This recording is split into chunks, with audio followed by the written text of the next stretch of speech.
My name is Aisha Yesuf, an active Nigerian citizen.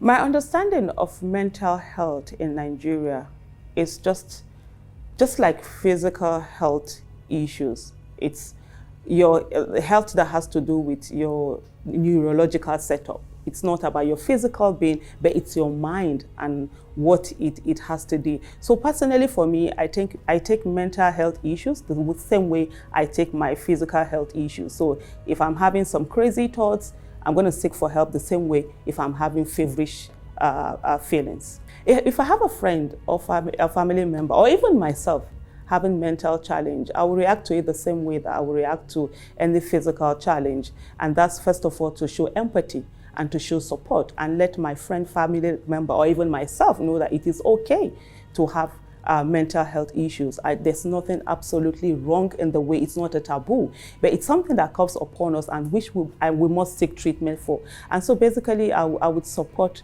that person and I would ensure that they seek the professional care that they need.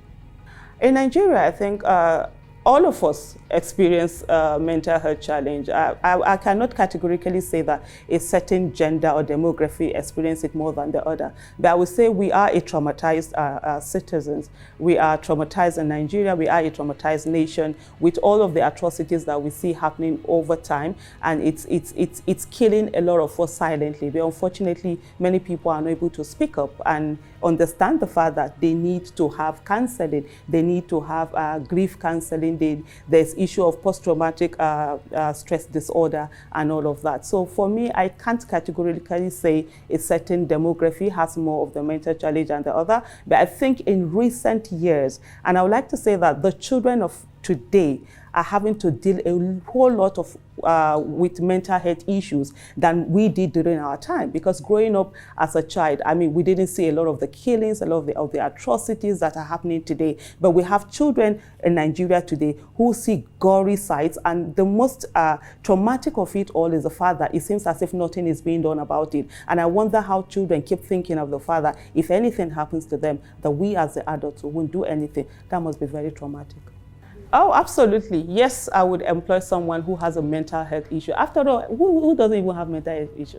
I think it's better to have them employed, so have a lease of life. And in that way, I think that would be the best way that I'll be able to help them. Because when they see that they are useful to the society and we are all one, it is something that it's natural. It will help them more to speak up about it. It will help them more to help other people understand that this is something that one can deal with and actually overcome and go on to be a productive member of the society. What I think is the best possible treatment for mental health challenges is to have professionals do their thing, is to have a lot of people who are trained in that aspect. Ironically, in Nigeria, we have less than 100 psychiatric doctors for the population of almost 190 million of us. And so that's very, very inadequate. And most times we have therapists, not enough therapists, and a lot of people have issues going to see therapists. People would rather want to unburden or fellow citizens, either relations, friends, and all of that. And most of the time, they do not have the professional training to be able to take care of the needs that we have. So I think basically what we need to do in Nigeria is to ensure that we have people who are professionally trained to be able to tackle mental health challenges, be trained, and to do the job they're supposed to do. And people should not be ashamed of going to seek help. There's nothing wrong in that. If I've ever seen anyone being mistreated as a result of their mental health challenges, I would say absolutely yes. As sitting down here, I would say I feel ashamed many years later that I am one of those, because it's only natural in Nigeria as children when we see people who had mental health issues, we'll run after them, we'll be chasing them, we'll follow them. I took part in that as a child, and it's not something that I feel proud saying it as an adult, but unknowingly that was what the society made us to believe, that when you see mad people or people who had mental health challenges, you just make fun of them, you go after them, you laugh after them, you follow them, and all of that. So it's quite pathetic, and looking back now as an adult is something that I in my own little space try to discourage, because I know definitely my kids haven't taken part in that, and always to let them understand the fact that when somebody has a mental health challenge, it's not the person's fault. It's not because the person is evil. It's not because of the fact that the person did juju against somebody and it turned against them. It's just a mental health state that can happen just the way you can have fever or typhoid or any kind of diseases. And all they need from us is help, is empathy, and it is collectively all in our own good to do the right thing about them.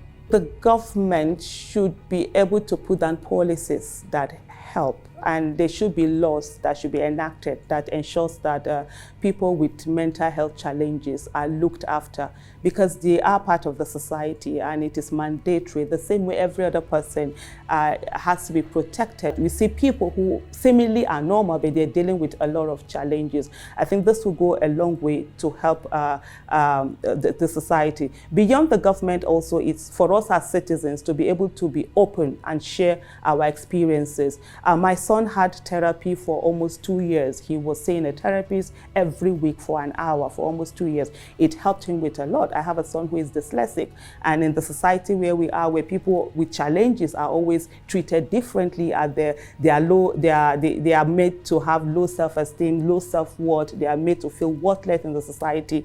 It helped him to be able to work on his self-worth and self-esteem, and this has gone a long way in him accepting his challenges as a human being and going on to grow. So in all of us collectively, both the government and the citizens, we need to work together and ensure that those who have mental health issues are able to come out and speak. And for us to understand also that it's from time to time in our lives, we do face all of these challenges. I personally, I had postpartum depression when I had my first son, and even my second child over 20 years ago. And so it's something that we all have to deal with in our lives. It doesn't make me a bad person. I didn't commit any evil against anyone, but I just had depression. And that's one of the mental health challenges that we can have. And being able to speak about it and letting people know that, look, this is normal and it can happen to anybody. And it has absolutely nothing to do with village people or witches or aljanu or whatever.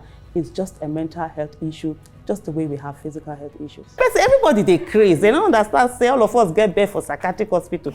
Now say some of us no gree occupy. So when you see people where they sick, you know the way they do it, see they say that they mad. You know they look there like that too. Because if it happen to anybody, the name of this campaign is Mind Over Matter. Mind Over Matter.